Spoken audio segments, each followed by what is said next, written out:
was the summer of 2014, and for my son's bar mitzvah present, just like many Jewish parents, we wanted him to bond with the Holy Land. Oh, it worked perhaps too well. My husband had stayed back at the hotel, and our friends, my son and I, had just stopped in a pharmacy. Run to the bomb shelter, sweetie, please hurry. I didn't hear the sirens at first, but the Israelis did. They're used to hearing these things. We ran to the back of the storeroom. It was a 12-foot by 24-foot windowless bomb shelter. My heart's pounding. Boom! Boom! I hear and feel the percussion of the exploding bombs. I'm trying not to get sick. I look at my 13-year-old son and I think I'll never forgive myself if something happens to him. That's an excerpt from a speech I gave to the Orange County Jewish Bar Association. It was the first, but not the last time we had to run to a bomb shelter. Our adventure and my transformation is also the subject of my book, Blasted from Complacency, A Journey from Terror to Transformation in Israel. There is no chapter in a parenting book on what to do when a war starts and you're on a family vacation. Think touring extraordinary and sacred sites mixed with cowering in bomb shelters. I'm still trying to get over the Jewish guilt of taking my son to war for his bar mitzvah present. The impact of being human targets helped me understand the plight of Israelis living like this, and it also made me want to work on peace. How Israel is often described on the news is not what I'd seen with my own eyes. And I felt Palestinian parents also preferred their children playing safely in their backyards. The missiles exploded just near enough to blow apart my world as I knew it, forever changing me. And you'd never recognize my life today with what it was like then. I believe I found my life's purpose.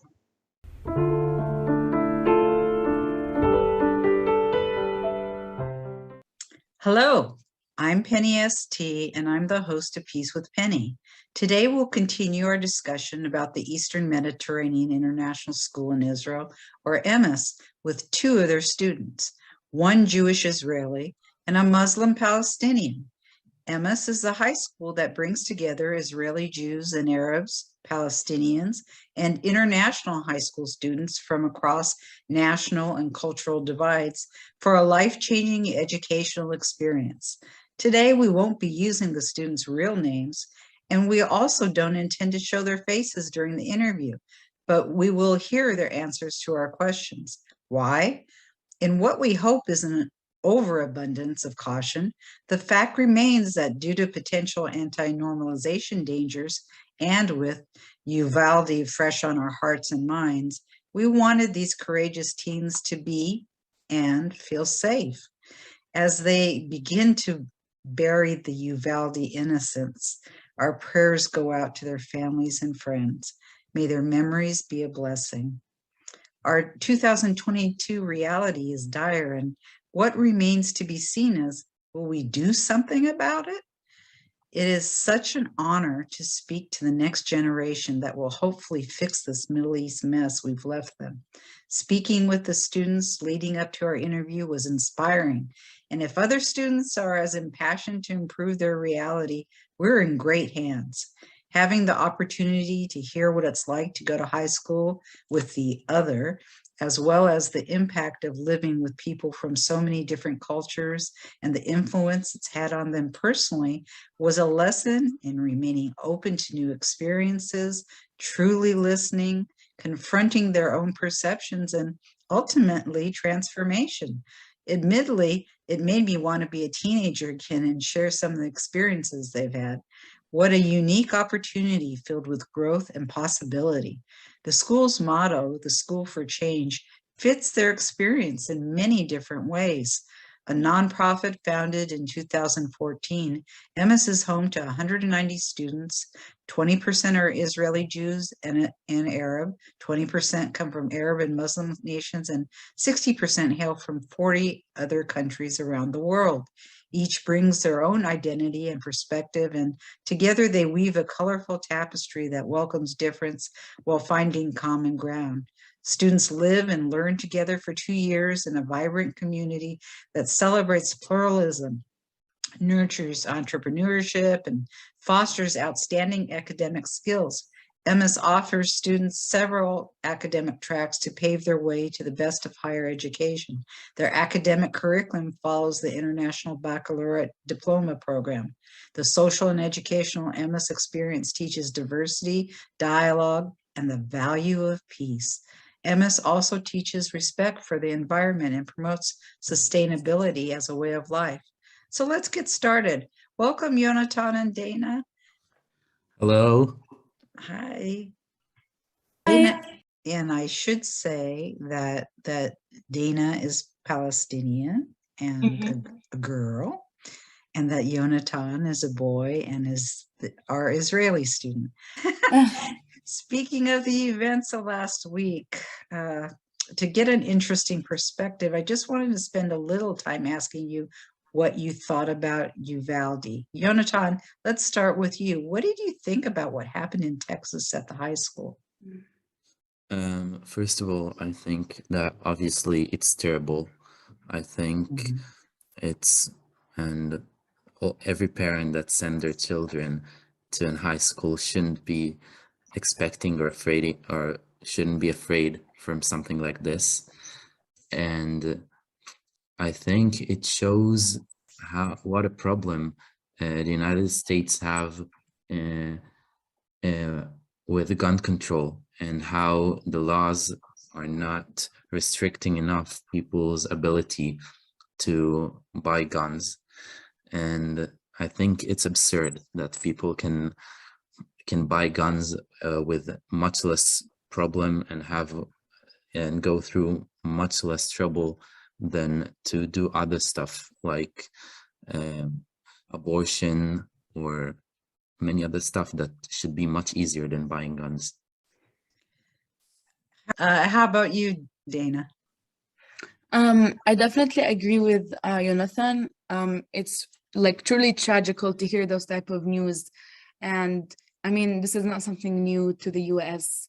Like gun control has been an issue for a really long time. And I think that it's very sad to, again, see children who don't have anything to do with guns or anything that is harmful are getting killed, just because, again, guns are easier to get, and it's like truly very, very sad. Do either of you have to worry about extremists at school?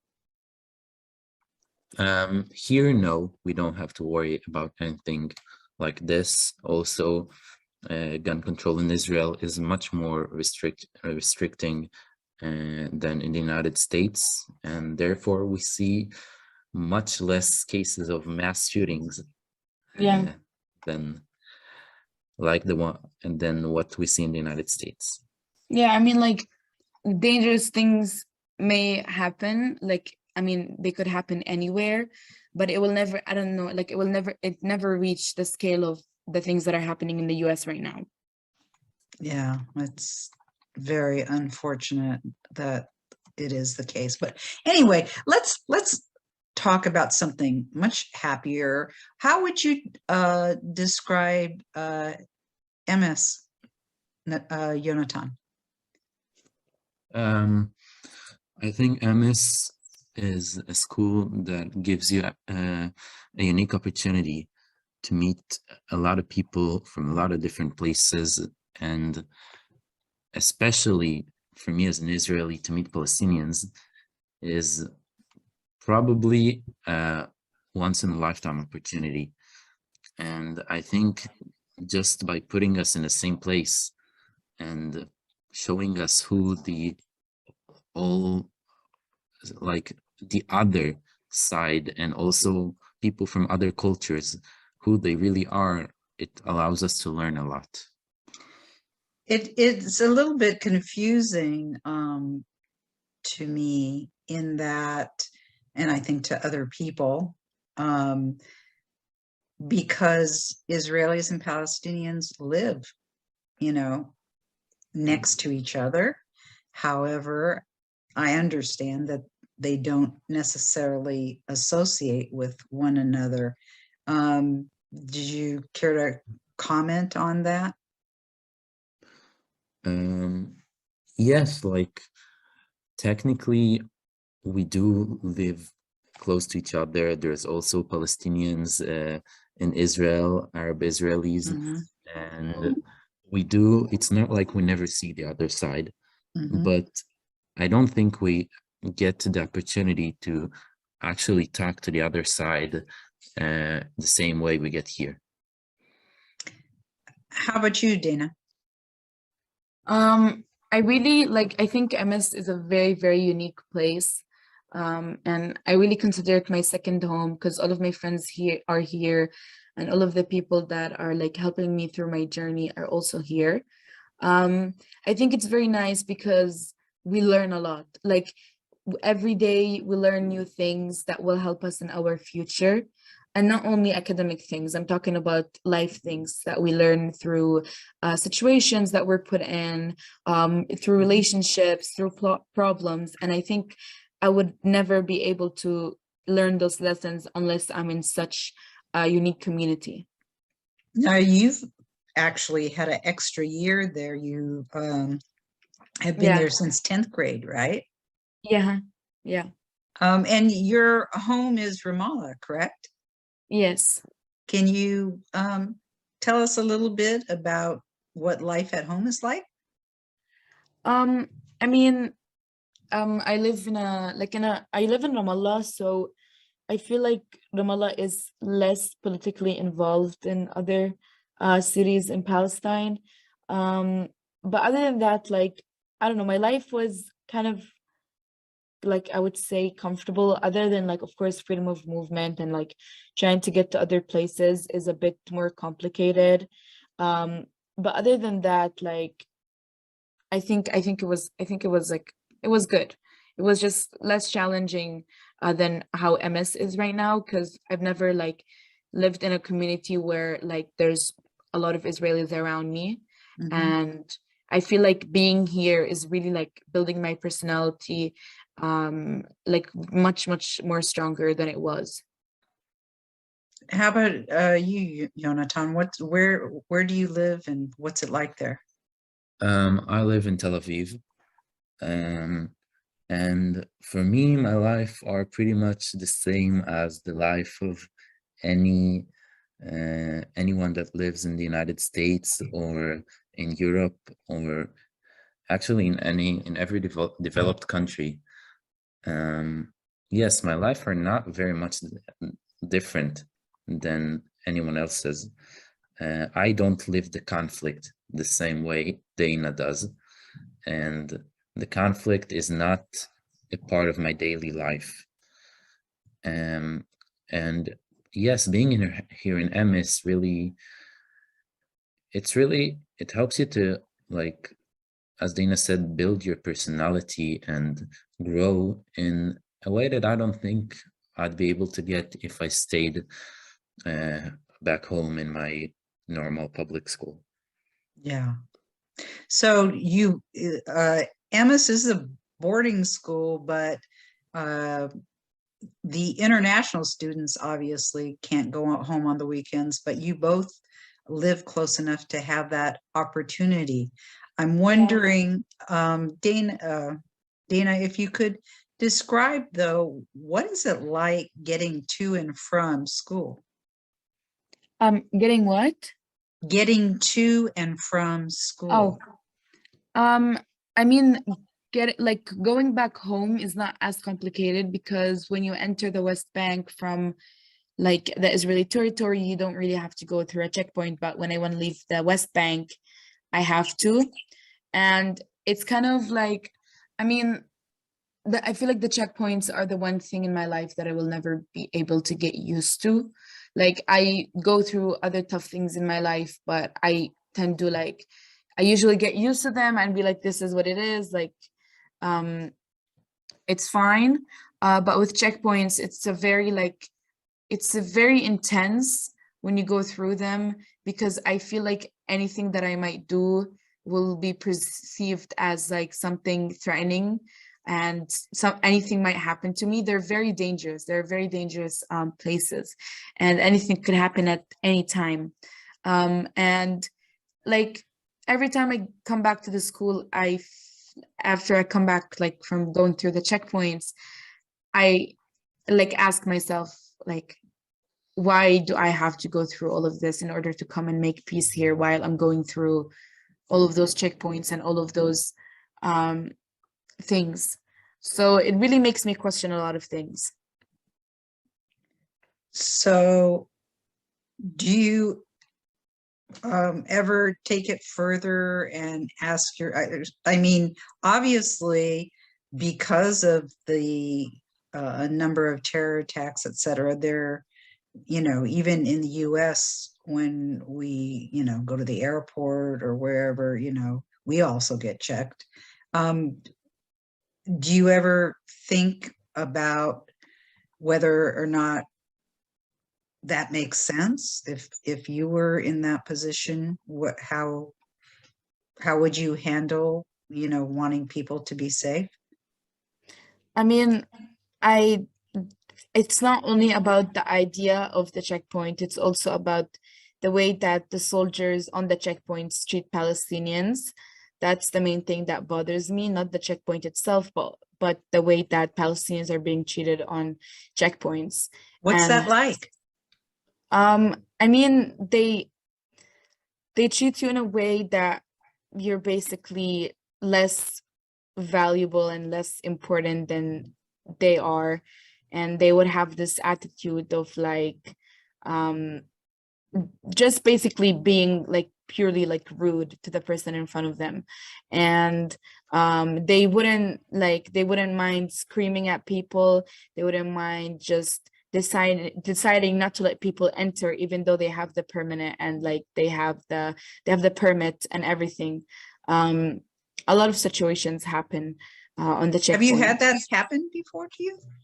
I mean, like there's a lot of stories, but the main one that like happened to me like a while ago was I was at the checkpoint and I had my belt on, and when you go through the thing that checks if you have anything in your pockets, if you have your belt on, it will ring. Oh. So I forgot my belt on, and then the soldier was like hysterically like screaming at me like I just committed a crime. And I was very nervous. Like I thought, like I was very scared because like I'm just a girl who's like going through a checkpoint. I'm just a 16-year-old going through a checkpoint, and a soldier is like screaming at me with their gun and everything. So it was pretty traumatizing, to be honest. It wasn't like and it was just a very like tough situation. Oy, sorry that happened. It's okay. Why did you go to EMIS? Me? Yeah, why did you choose to go there? Well, my sister was here before me, but generally, I felt like I wanted something new. I was just very sick of like living the same day and like being in my school that I didn't feel like it served me what I wanted to be served education wise, and I felt it was too comfortable for me and I wanted to be uncomfortable. So I decided to go to EMIS, and and I wanted to like get a better educational system than like the one in Palestine. What were the options to go to school there? I mean, we have one IB school, but it's very expensive and they don't really give scholarships. And so you were able to get a scholarship to go to EMIS? Yeah, I was able to. Awesome. Yeah. How about you? Oh, sorry. Oh yeah, and yeah, just like we have one IB schools, and like the system is called Tojihi, and it's a very bad system. So, yeah. How about you, Jonathan? Why did you end up at EMIS? I was in a pretty good public school in Tel Aviv, and the level of the studies was pretty high.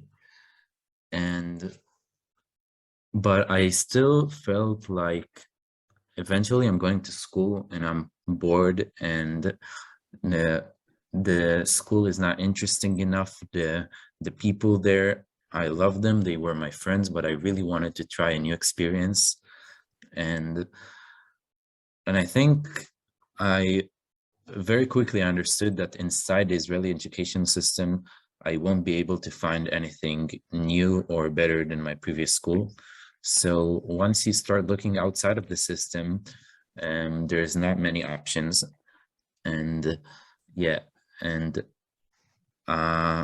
when EMIS, the idea of EMIS came up, I was really, it really interested me, because I think, like, first of all, the option to do the international baccalaureate, and also the opportunity to meet like people from all around the world, and especially Palestinians, it sounded very, very interesting to me. And I wanted to try something new. And on top of that, it's a boarding school. So it's a new and really interesting experience. Had you been away from home before? Not for more than a week or two. Yeah. How about you, Dana? No, I've never been like far away from home. Wow. That was a big leap. Yes, it was. So, where are each of your roommates from? My roommates, I have a roommate from Belgium and another one from Albania. I have a roommate from Palestine, a roommate from Israel, and a roommate from Albania. So, Jonathan, what was that like? Well, I guess in general, for meeting your first Palestinians and one who's going to live in the same room as you. Look, I didn't come with any hatred towards Palestinians. So I was like, I honestly cared more about how is he going to be like, and is he going to be a nice person, and am I going to have fun living in a room with him? And I think once you get to know the person, you don't think about him as Palestinian, or just think about them as a person, about what you know about him, about like, how is he like? And once you get to know like the people behind the like title Palestinian, like it's not a problem. It's just he's a nice person. Nothing more than that. How about for you, Dana? Your roommates, and then what was it like as you began to meet the Israelis? I think the first Israeli you had was your counselor. Yeah, like it was my first time like meeting an Israeli. I mean, I met Israelis before, of course, Sure. but not outside of, like, not in that way, not in that form. And it was very interesting because I just never had that long of a conversation with an Israeli, and then I've never was able to build that like relationship with Israelis. And it was at first, it was a bit off, like it didn't feel normal, of course, because this is like what we're taught. But then eventually I was like it should be normal, like it should be a normal thing, because this is how like the solution will start. Yeah. Do you get to speak with your family very often? Yeah, like every day. Oh. And Jonathan? Yeah, we speak on the phone. Like I speak with my parents and my grandparents. Yeah. Very cool. So now I'd like to talk more about what the interactions are like between speaking with, alternate for ease of speaking the other. So, Dana, so your only interactions with Israelis was what when you're at home? Basically on checkpoints. That was the only time that like I would like interact with Israelis. And Yonatan, your interactions with, well, Arab Israelis do you interact more with them? I know that Uh, there's a whole thing about some Arab Israelis like to be called Arab Israelis and some like to be called Palestinians, but those who live in Israel, is that a common thing that you do have more interactions with, or is it also like with the Palestinians who live in the West Bank, something that is not common? It's not very common. You do meet Arab Israelis like in your daily life, but I didn't really had close connections with any Arab Israelis other than 2 or 3 students in my previous school that were Arabs. But not the same way you interact with them here. Dana, what did you think about the other before coming to EMIS? I mean, I was never raised in a very extreme household. My parents always taught me about Palestine and our right to freedom and what it means to be a Palestinian. Of course, that was always taught. But at the same time, they taught me that you shouldn't hate people, you shouldn't hate people. You shouldn't just hate people for being to belong to a specific nationality or anything. That was always taught to me. Since my only interactions with Israelis and the way that I viewed Israelis was just basically them being soldiers, I had a relation, just a feeling of madness and basically just disgust from Israelis, because this was my only interaction with them. But then after my sister came here and she was telling me stories about her Israeli friends and her Israeli teachers and all of that, I was like, okay, so it's not really only that. And then that idea improved more in my mind when I came here by my own and I experienced it. I remember you telling me that, previously your only interactions were with Israelis with guns, Yeah, and yeah. that left quite an impression on me. And when I was listening to Yonatan talking about the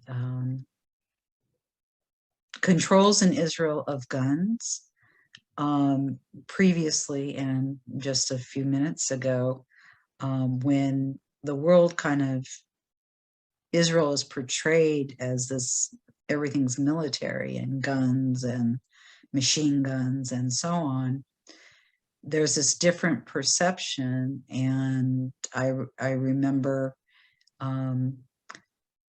during our pre-interview that Yonatan, you were telling me that more about the restrictions on guns, and even the soldiers can't take them home because there were too many accidents. It was a extremely different perception that, here Israel is portrayed as this big military, everything's guns and so on. And yet now, particularly over the last few days, there's been so much in the news that, it seems like the US is the Wild West and is the one who has the gun problem, obviously. Living at EMIS, Dana, have your feelings changed? Well, you've talked a little bit about experiencing Israelis, but how have your feelings changed towards Israelis since you've been there? I mean, now I kind of taught myself that not all Israelis are the same. Because before, again, when the only time I met Israelis were when they're soldiers and they were holding guns. And they were basically just people in power that were like scaring me since I was a child. And I just like I met like when I came here and I lived here, I met a lot of different types of Israelis. Some of them were people that really made me feel like there's peace, there's good people in the world that will, like, with the help of other people, will be able to solve the conflict. And some Israelis that I met made me just feel like that's very sad that they think this way. So I just taught myself that not everyone is the same from all the countries and all like the cultures and everything. Like not everyone is the same. What did you learn about Palestinians, Jonathan?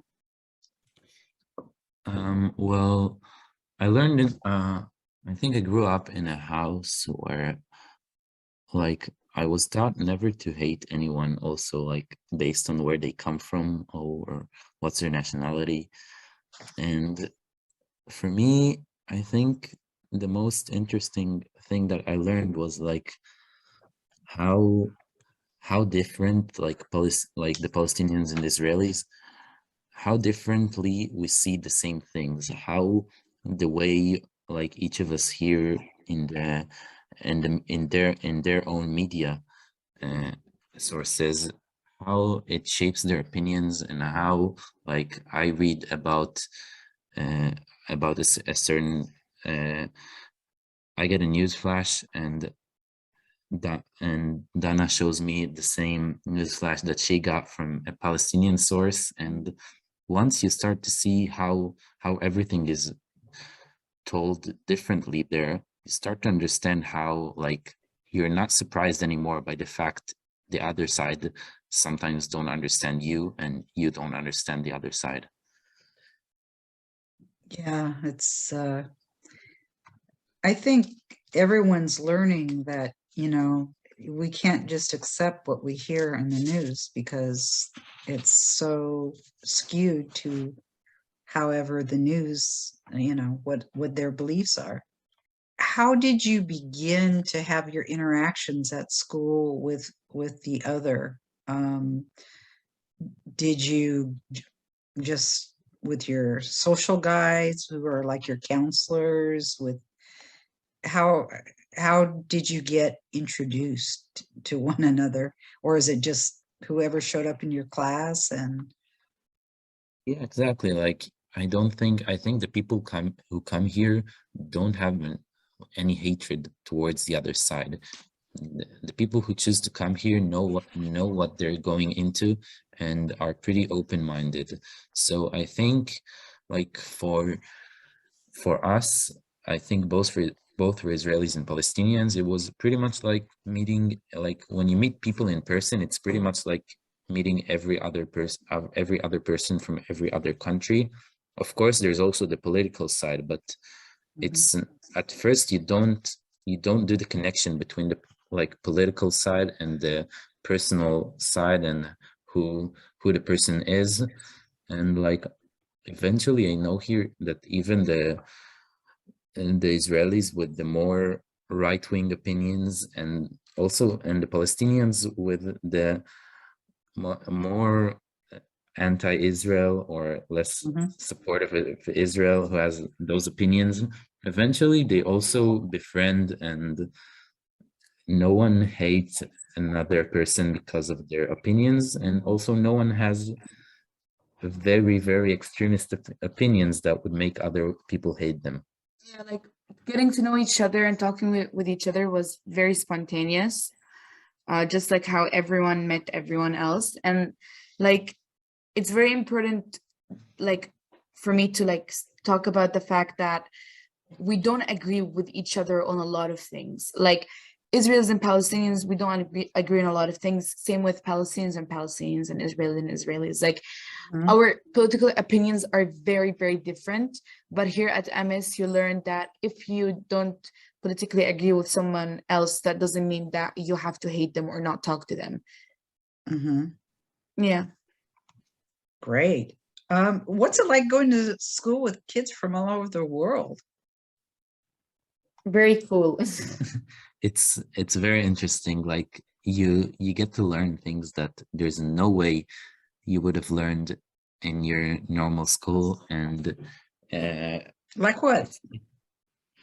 like just you learn about people's culture, about how it could be even small things like what people find funny and what people enjoy doing. And it's also much harder, like there's much less common ground, and it's much harder to relate to people that way, but you get to learn a lot of things. Well, starting with English, you have to use English, right? Yeah. Yes, So that's not easy. that's challenging? Yes, very much. For us, for me, Hebrew would be much easier, and we need Right. to study in English as well. And I'm sure for Dane, it's the same thing for Dane now with Arabic. Yeah, definitely. Like some subjects, it would be much simpler for me to study them in Arabic than in English. It's a bit challenging. And even more than that, interacting with the people like in English. Like What? also, Go ahead. it's also like it's maybe like talking, like general conversations daily would be easy, but like expressing feelings and sometimes expressing opinions would be easier in our native language. And also, I think until you get here, you don't understand how much of like what you talk with your friends is like about.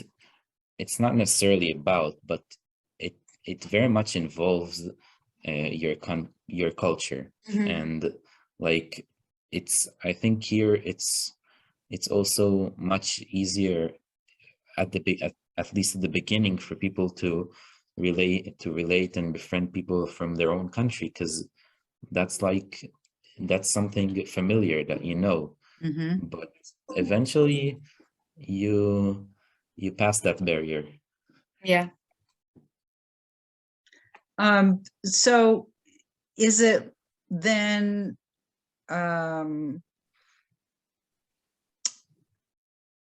is there a different feeling when, say, you're talking to someone considered the other than when you're talking to an international student?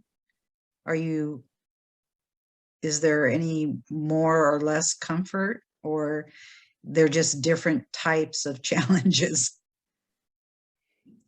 I think it's when it's a friendly talk, there's not much difference. Yeah. Actually, like our cultures are probably closer to each other than some of the international cultures. Yeah.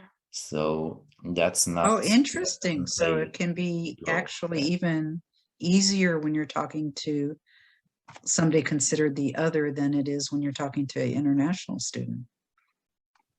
That's really interesting. You both feel that way. But like I think the main thing is that it's much easier to speak like to someone from your own country. Mm-hmm. But the fact our cultures are pretty similar, it does, like when you have almost no common ground at all with most people, it does give you something, even if it's not like something very important, or it's not a lot. Were your parents interested in the Israeli-Palestinian conflict? My parents, yes, very much. So what did they tell you about it? I think they know that, like they know that I'm interested in that as well. And I think they pretty much let me like go through this journey like on my own. They didn't guide me like of course if I needed them they would, Yeah. but they didn't tell me what to do or how to behave. Like I think it allowed me to explore things better and understand them on my own. What got you interested in it? I think it's the house I was raised in. Like my parents were all it was always very much in the home. The news were always open. I always read a newspaper in the morning. So, you know, once it's always there, it's hard to ignore it. And eventually it also, I don't know why, but it interests me. Yeah. Yeah, well, I think when things happen, particularly, it certainly gets people's attention, that's for sure. Um, I'm interested, I believe Dana had told me, we were talking, and when you were growing up, how did you look at peace? What did that mean to you? I guess just being able to have my own country and like being able to return where I'm originally from, and just seeing all Palestinians coming together in their own country and their own land. Did your view of peace involve Israelis at all? Um, no, it didn't. Yeah, that's something that you had told me, that originally, that peace to you meant having your own people be able to live in their own land, Yeah. but not really peace between Israelis and Palestinians. That I never thought of it that way before I came Yeah. to EMIS. Yeah. And how do you think of it today? I think more logically right now, and I think of things that seem fair to me and make sense to me. And I think that um, even though Israelis came to the land in a way that I definitely don't agree with whatsoever, but I think that right now we need to work on with what we have, and that involves having peace between the two nations. And yeah. Growing up, had you ever learned about any historical background to Jews living on the land? Yeah, like yeah, of course. But they were like, for us, like Palestinians, we believe that they were Jews, but they weren't like European Jews. They were Jews who were originally from this land. And for us, like, I mean, I've been always taught that like Judaism is a religion, but when I came here to MS, I started noticing how people consider it more than that, which is very interesting for me. Mhm. And to be honest, I still completely don't understand. Yeah. It's a bit complicated. Oh, So for yes, of course. It's yeah, complicated for all of us. yeah. So like when I was taught like the three religions, and how all of them were living here on this land, peacefully together. So yeah. How about you, Jonathan? I think for me, peace was the opposite. Like it was always, since I'm an Israeli and we have a country, and eventually, right now in this conflict, we are the winners, and we're the strong side. Peace has always been about, also about, like, not about us having a country, because we already have one, but about peace between Israelis and Palestinians, about Palestinians having their own country, and yet everyone living safely, and not warring, not having a war once every few years. And again, it's much less present in my daily life. It's other than times when there's war, it's not like, my life are pretty similar to the life of anyone who doesn't live in Israel. Yeah, Uh, but there is violence going on now, and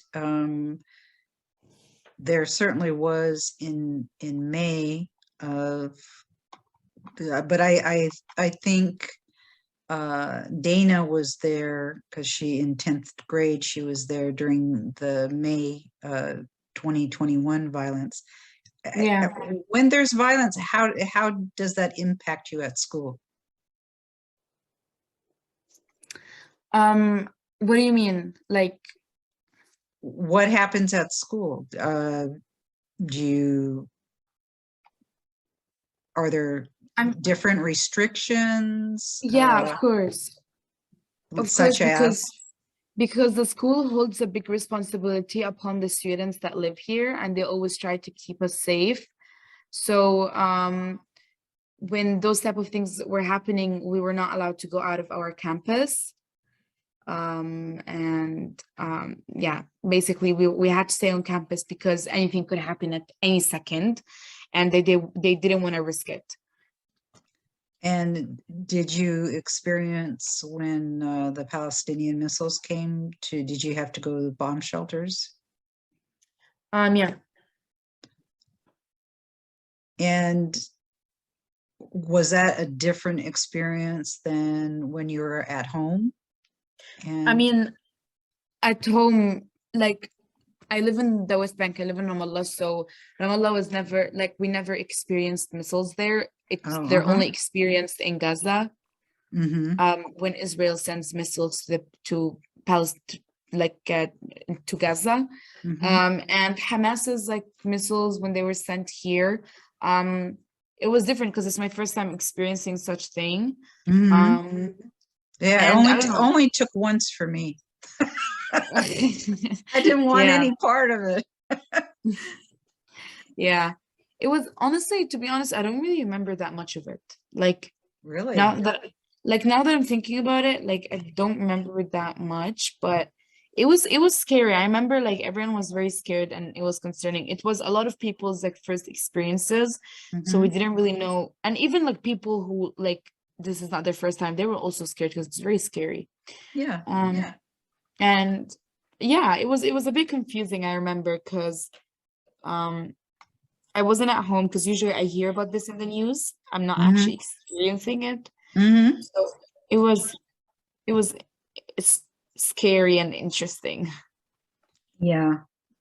I mean, was Iron Dome blowing up the missiles?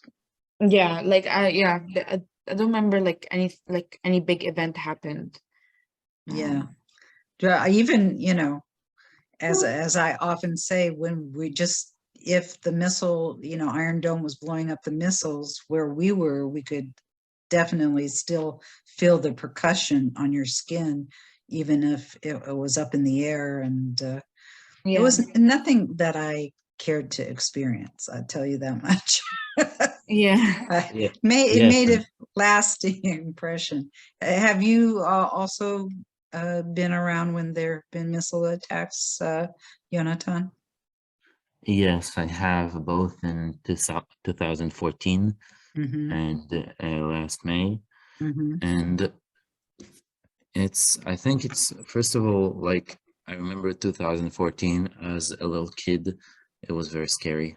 And like, as I grew up, it's like what is more sad is understanding how as much as it's scary for me that I live in Tel Aviv and that kind of thing happens to me once every few years, for the people who live next to Gaza, next to Gaza Strip in Israel, but in the towns next to Gaza, it's like much more of a daily life because it doesn't happen like every day, but it happens much more often. And like for them, it's much more dangerous as well. So Yeah, it's a very, very scary thing. And also the terror attacks are pretty vicious to deal with. Even now things are a bit tense. Yes. So we're not allowed to go to Tel Aviv. Oh, you can't go to Tel Aviv? Yeah.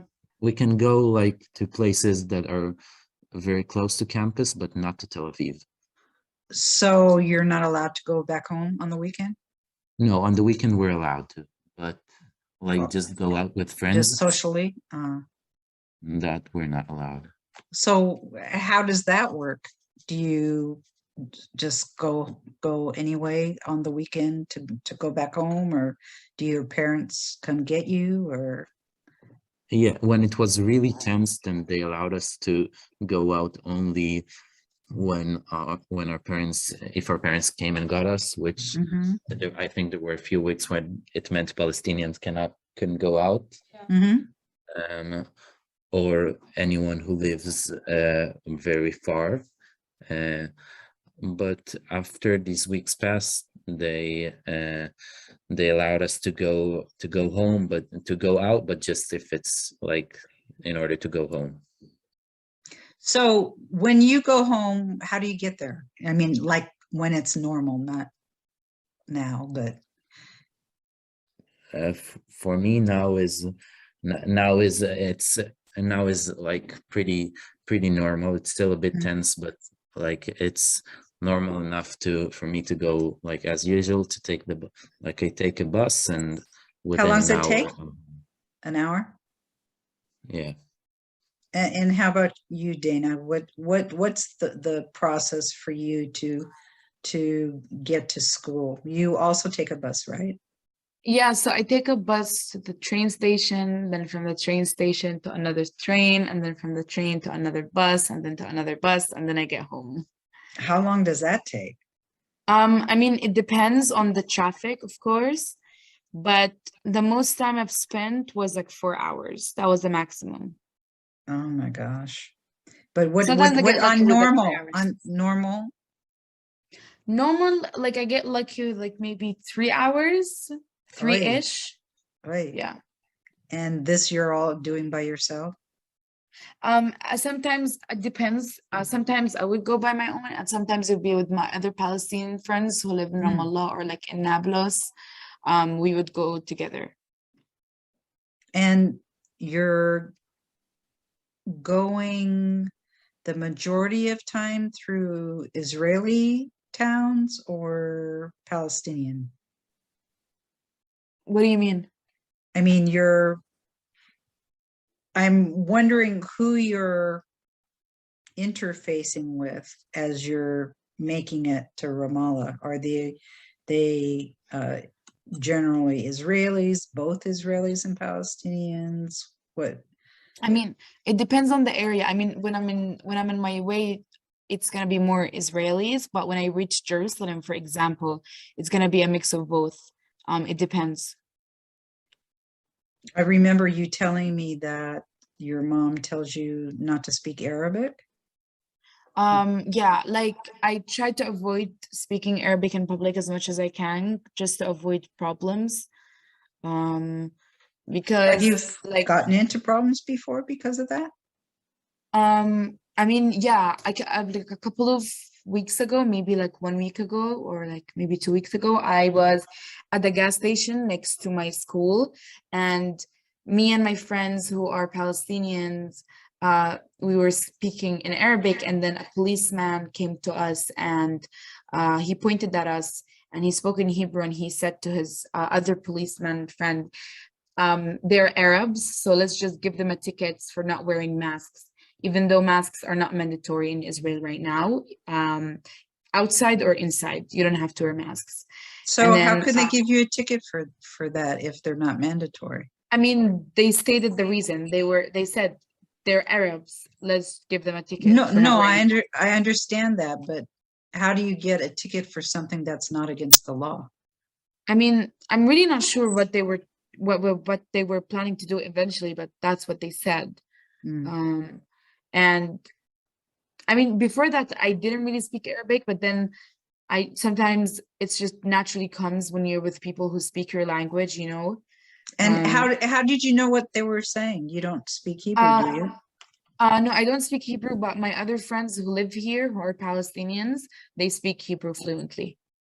I'm wondering if they misunderstood just because that doesn't quite make sense to me. I mean, I can understand that there can be a soldier who's being an idiot, but on the other hand, I don't understand how you can get a ticket for something that's not. Look, it sounds weird to me as well, but honestly, like I know that person, and he speaks Hebrew fluently, Mhm. and I think that's not the majority of people, but in everywhere there's some people would be racist and Oh yeah, to be yeah. You know, racist. I don't, unfortunately, I wish it would be surprising to me, but it's not, to believe that some soldiers were acting like jerks.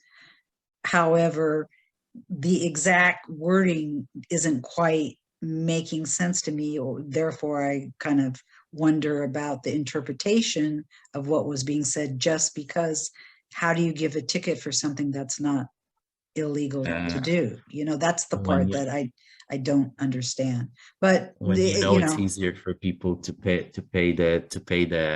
the fine than to start going into negotiations with the all of the law enforcement system about whether it's legal or not. And when you want to be racist, you'll find a way, even if it's not legal.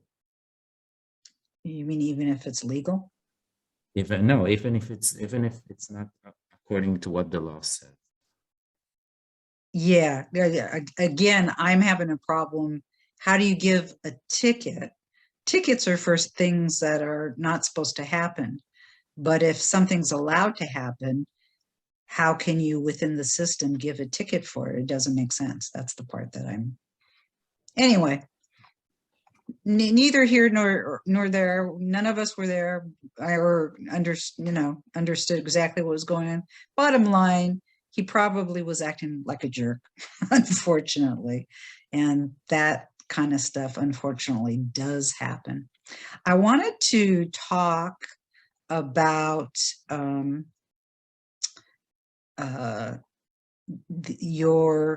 well, first let's talk about, you have a great program that is called the peace simulation. And I wanted to let you talk about that. Dana, what's the peace simulation? And these are some pictures from the one that you just had recently in 2022. Basically, the peace simulation is a program that happens once a year at EMIS, and basically students in the school get divided into take like sides. So some students might be on the Israeli side, some students might be in the Palestinian side, and it doesn't matter where you're originally from, you will be placed randomly. And you will be shown a specific case. So for example, this year we did settlements, we did Jerusalem, we did water issues and different conflicts within the Israeli-Palestinian conflict. And then we had to come up with a solution in each group. And I understand you usually have to represent the other side. Is that correct? Yeah. What was that like? I mean, it was interesting to kind of like explore. I was in the settlements group and I had to represent the Israeli side, which was very tough because I disagree with a lot of things, and one of them is definitely settlements. So Yeah. it was. So how did you? What was that like? It's like, it seemed to me like it would turn your head on Yeah, it and basically. trying to do that. Yeah, And so how did you it was come up interesting. with defenses for it? I mean, I kind of like just looked for things that like usually Israeli settlers used to defend their opinion and why they're living there, and they mostly use religion. So I used religion in that by saying that in the Torah it says that this is Judea and Samaria and we deserve to be here because we were here before. And then yeah. And how about you, Jonathan? What was your role?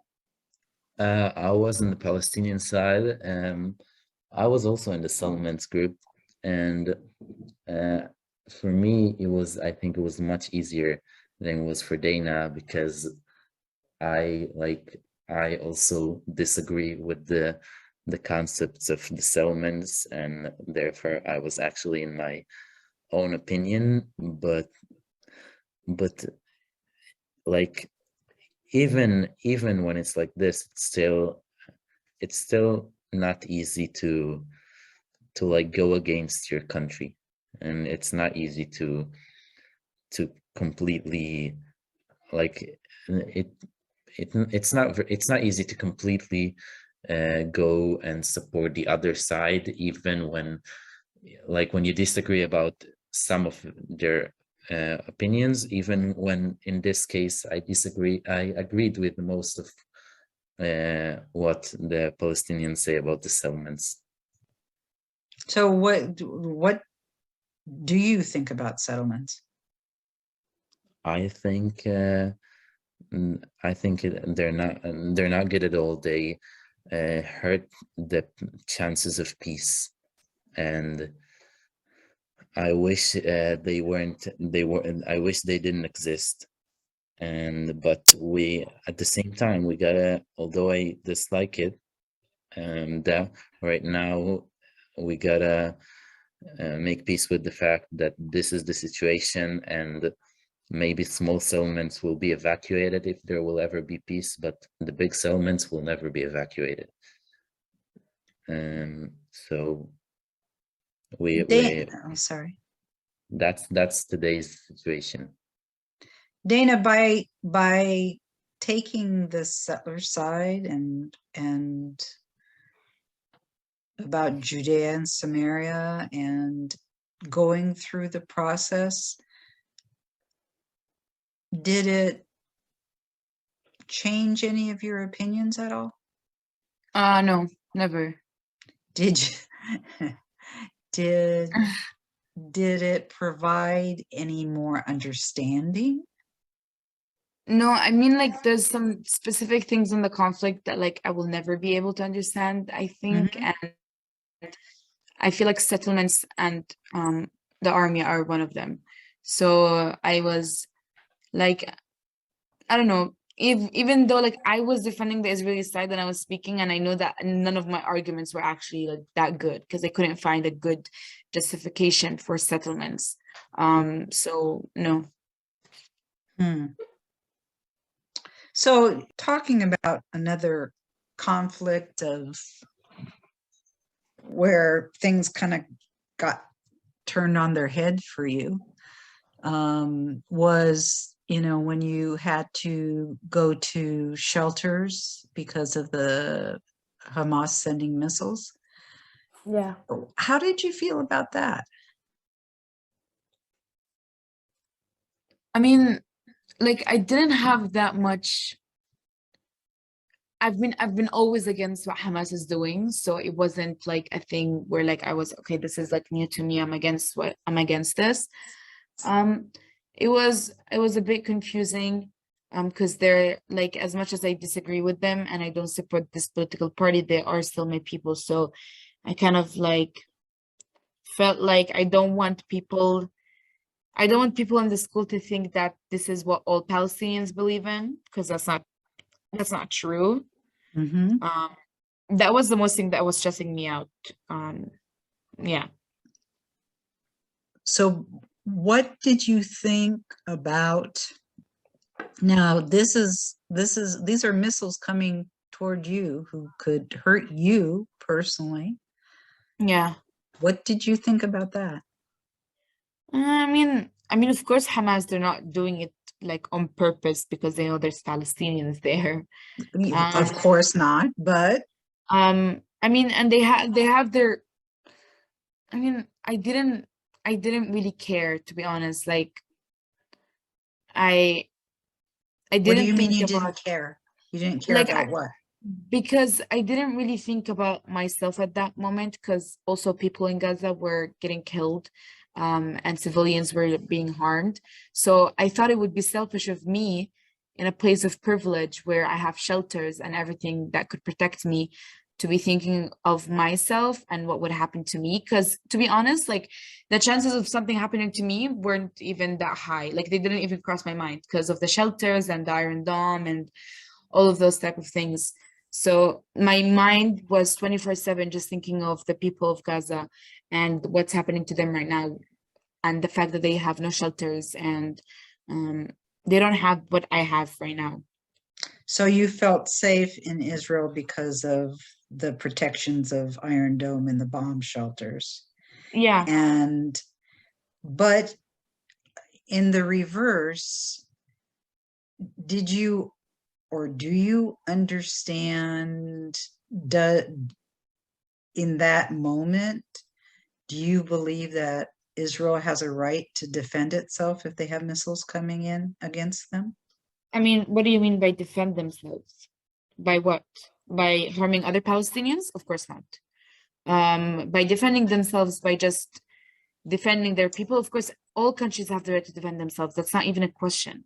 But So how would you think would be the right course of action to defend themselves under those circumstances? I mean, technically, they are defending themselves by having bomb shelters and the Iron Dome. I don't know if, like, I don't know why they consider defending themselves by harming other Palestinians who are civilians and have nothing to do with what's happening. I don't know. I'm not sure, but I'm not sure what they exactly should do, but definitely not harming Palestinian civilians in Gaza. Definitely. Okay, let's get on to a really positive thing. You two came up with a great idea, and I'd like you both to share with us what that was. And I know you had your first meeting this morning, so I'm excited to hear how it went. But first, will you tell us what your idea was? So our idea was basically to have talks between Israelis and Palestinians.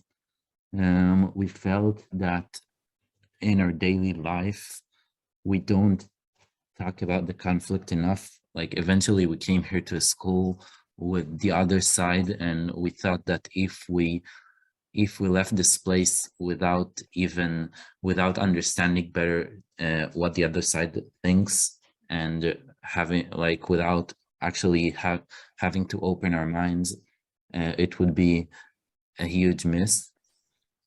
So you have periodic things, events, like big events like the peace simulation, and you live together, and you eat together and sleep together.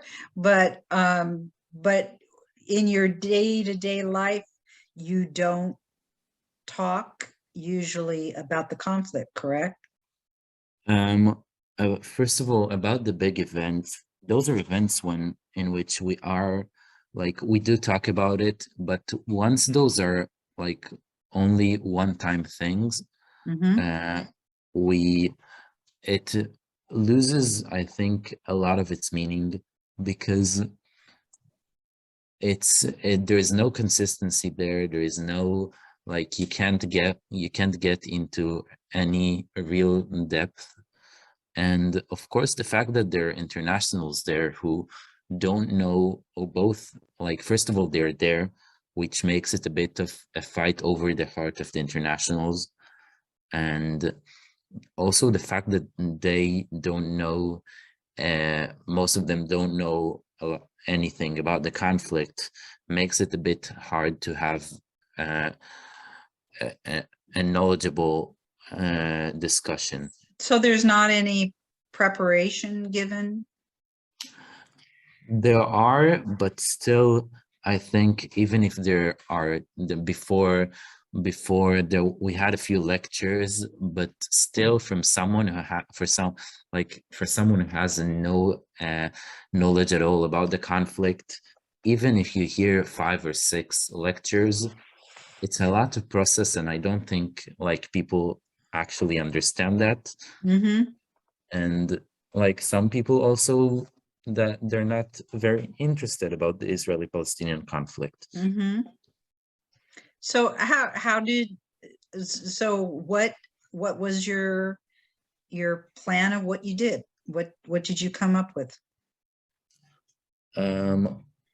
I mean, at first, after we talked about how we think there's a big need of conversations to happen between Palestinians and Israelis in the school, we talked with our Hebrew and Arabic teachers to give us time from their class to have our first meeting, which was today.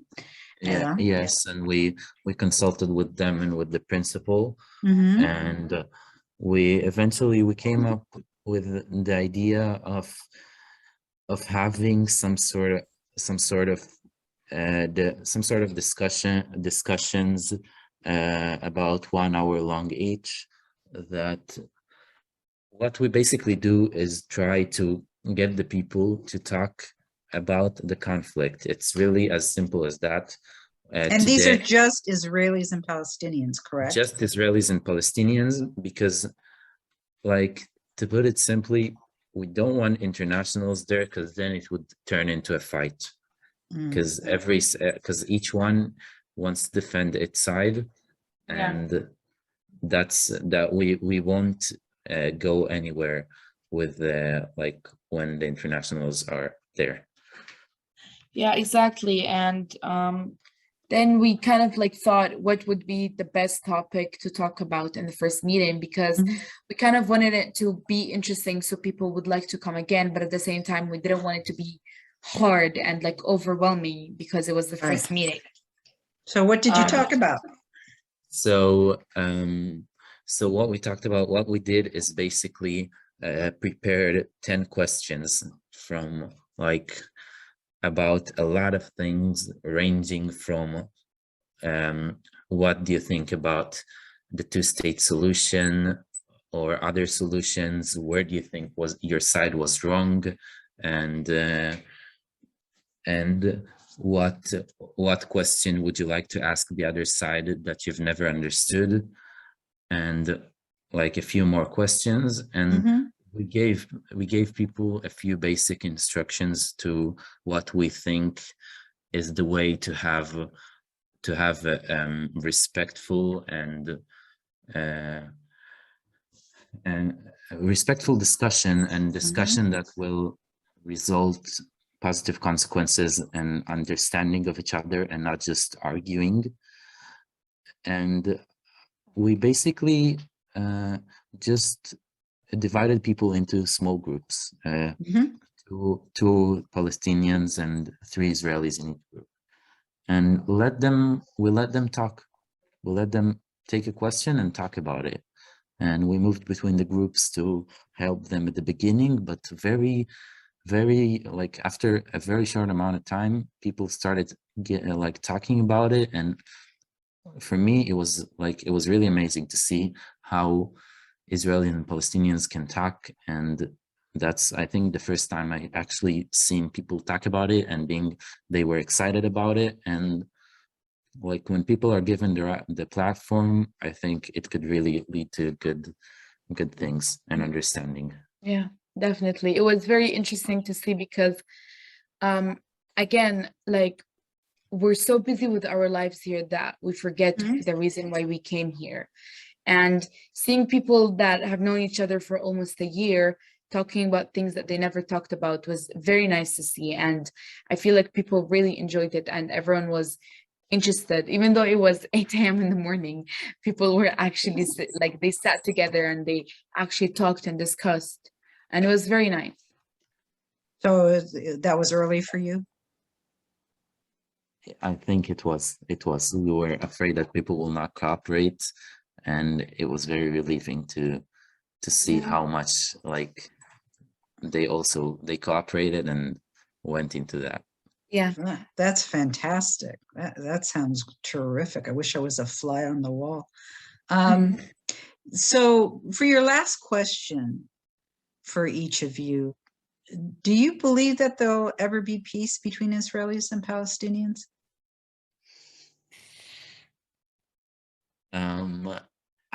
I think I'm really skeptical about it.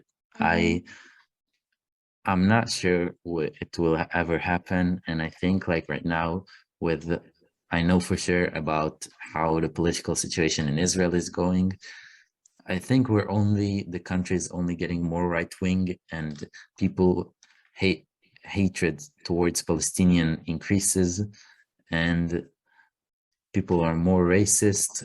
They want peace less, and I really don't think that in the near future peace is attainable. But I hope I'm wrong. Yeah. And you, Dana? I definitely agree with Jonathan. I feel like I want it to happen, definitely. I want everyone on this land to be able to live in peace and to live together.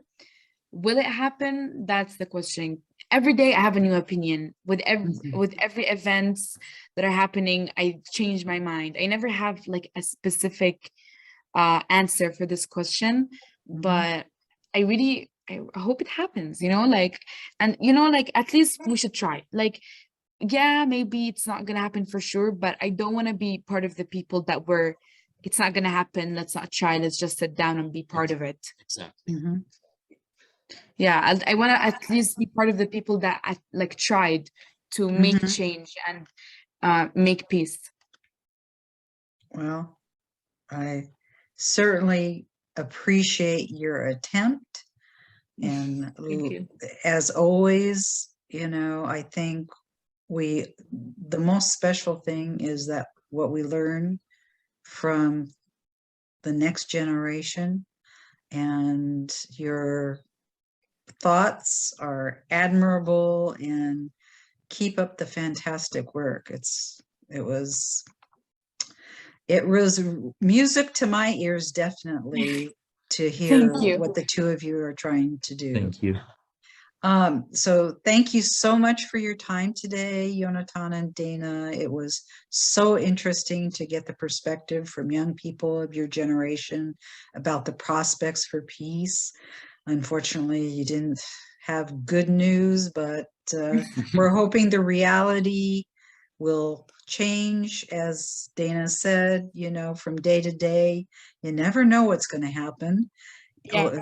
And so how you're preparing yourselves to be involved, to take action, is fantastic, and at least move the process forward in a positive direction to try to understand one another. It's a basic Yes, definitely. beginning, right? Yeah, So, definitely. And thank you very much Thank you. for giving us the opportunity to speak and to like say our opinions and what we think and believe. And well, definitely my pleasure. Next week, we will be interviewing Khair Albaz, chairman of the Arab Jewish Center for Empowerment, Equality, and Cooperation at the Negev Institute for Strategies of Peace and Economic Development. They are a nonprofit organization dedicated to social change and Arab-Jewish partnership based in Beersheba. Founded in 2000, the organization works to promote sustainable development among communities in transition as a foundation for the establishment of prosperous and equal communities living in peace. Programs operate inside of Israel with partners from the wider Middle East for beneficiaries from across the developing world. They are one of Israel's largest civil society organizations, employing over 200 women and men and engaging 1,300 volunteers. The organization's areas of engagement include community volunteerism, quality early childhood education, socioeconomic development, health promotion, and Arab-Jewish partnership. We hope you'll join us, and for now, may you live in peace, shalom, and salam.